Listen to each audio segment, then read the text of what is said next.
right, hey everybody.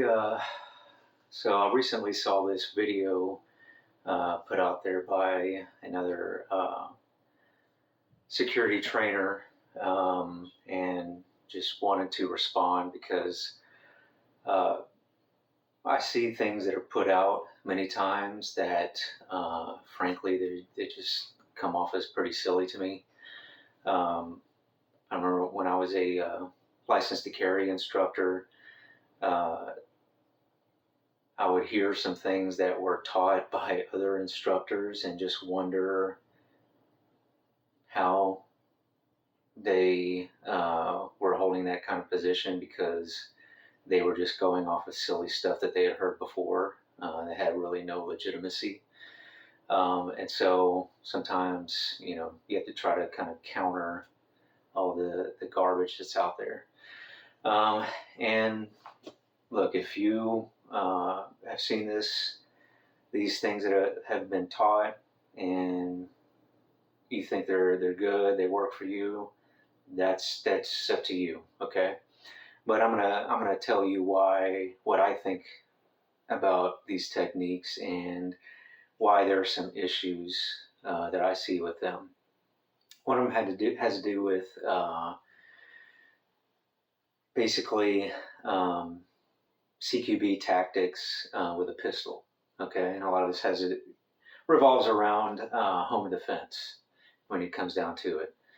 And the technique was essentially as you're going through, clearing your house, whatever it may be, and you come to one of those fatal funnels, a doorway, and you have to go through it. Obviously, um, those of us who are trained in it, you have what's called flagging, where you extend your weapon out as you come through that doorway, that fatal funnel. Your weapon is going to come through first if you have it extended out, okay? We call that flagging. So you're flagging your position by extending your weapon out there. They're going to see you coming through that doorway before you can see them, before your body actually gets through just by your weapon. So that's an issue. Okay, there's different ways to deal with that. Now, one thing that,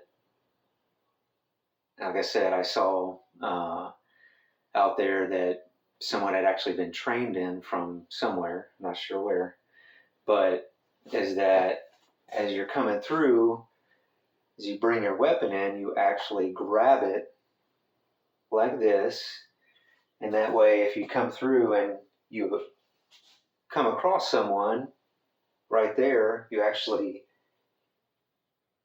do a barrel punch. We call it a barrel punch, really with long guns, where you're striking that aggressor that's right in front of you to try to back them off so that you can then react. Okay, there's multiple issues with this just right off the bat that I see with this technique. One of them is what I call presenting your weapon to your opponent. Okay, here, would you like my weapon? Here it is. Okay, you don't want to do that, obviously. Someone could be quick, immediately grab your weapon as you extend it out there. And that's, again, another issue with flagging your weapon as you go through a doorway or a fatal funnel. But if you then, even if you're striking them, doesn't mean that automatically they're not going to be able to grab that weapon. Okay. Another issue is that, especially if you're dealing with some people who aren't well trained, well disciplined with firearms, is your trigger discipline. Okay, we have people who accidentally pull that trigger in stressful situations all the time.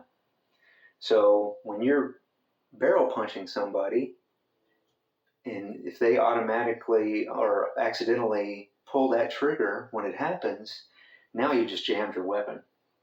Okay, you may have gotten a shot off, it may have hit them, or it may have not, depending on the situation, right? Because if you strike someone, your barrel might get knocked off in another direction as that happens. Okay, you may hit them, you may not. The first shot might not put them down, especially if they're high on something. Okay, or if they're just crazed. We run into this a lot of times, even in the military. Uh, we started instead of doing center mass shots, we started doing pelvis shots because a lot of these guys, they would get hopped up on stuff before they would go into an engagement, and they wouldn't go down even with multiple shots to the midsection. And so guys started taking pelvis shots in order to disable them more quickly. Okay, so now if that happens, you have now jammed your weapon, and you're going to have to go through malfunction drills to try to clear that malfunction. Okay, so instead, what I was taught in the multiple different tactical trainings I've been through, whether it be SWAT or alert. It's alert in Texas. It's called alert, which is active shooter training. Is again, we don't want to flag ourselves. We don't want to present our weapon to the bad guy. So you suck it in until it's called a close in ready, and you're ready as you go through. If you have to engage someone, rather than going out with your weapon, you go out with your non-firing hand, and you're still here. Boom! I can fire as I'm thwarting this guy off. Okay. I'm not going to go into that a lot of detail on that during this, but I just wanted to show you mainly what the issues are with that type of technique. Okay. And then what I'm going to go over next is probably going to tick a lot of you guys off, but I'm sure many of you have seen this fad going on out there with long guns.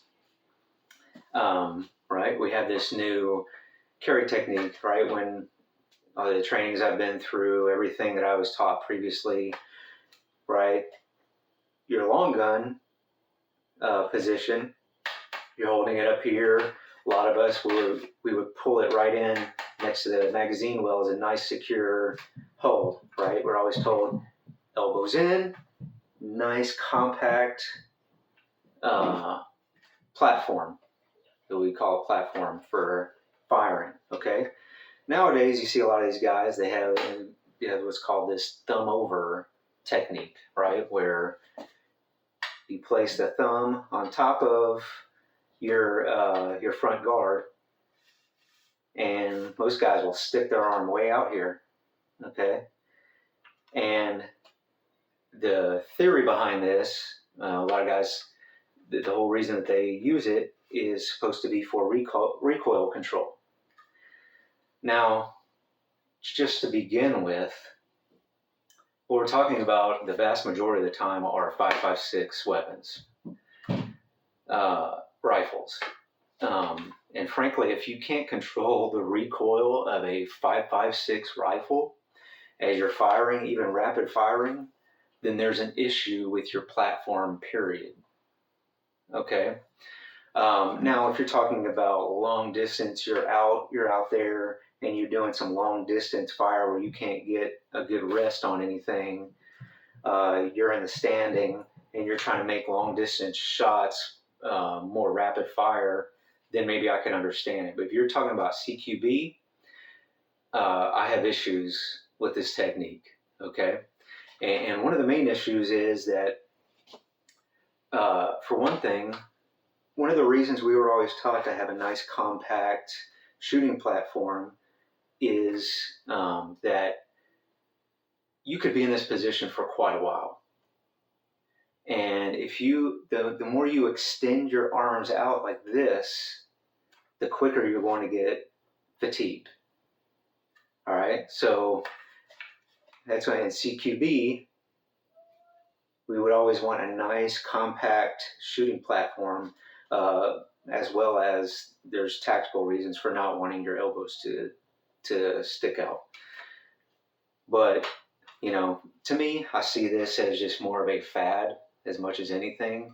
Some guys thought it was cool, and then all of a sudden, just takes off and a bunch of guys are doing it. I know a bunch of you are going to give me, like hate comments because of this, but if you want to do it, fine. But this is my opinion that I just see this more of as a fad as anything. I don't see it as a legitimate. Uh, like it gives you a legitimate advantage by doing it this way, rather than you can't. If you have a good shooting platform like this, there is no reason why you shouldn't be able to control your recoil off of multiple shots like this. And then again, doing it this way gives you some advantages over having this more open and extended shooting platform. Okay, so again, that's my opinion on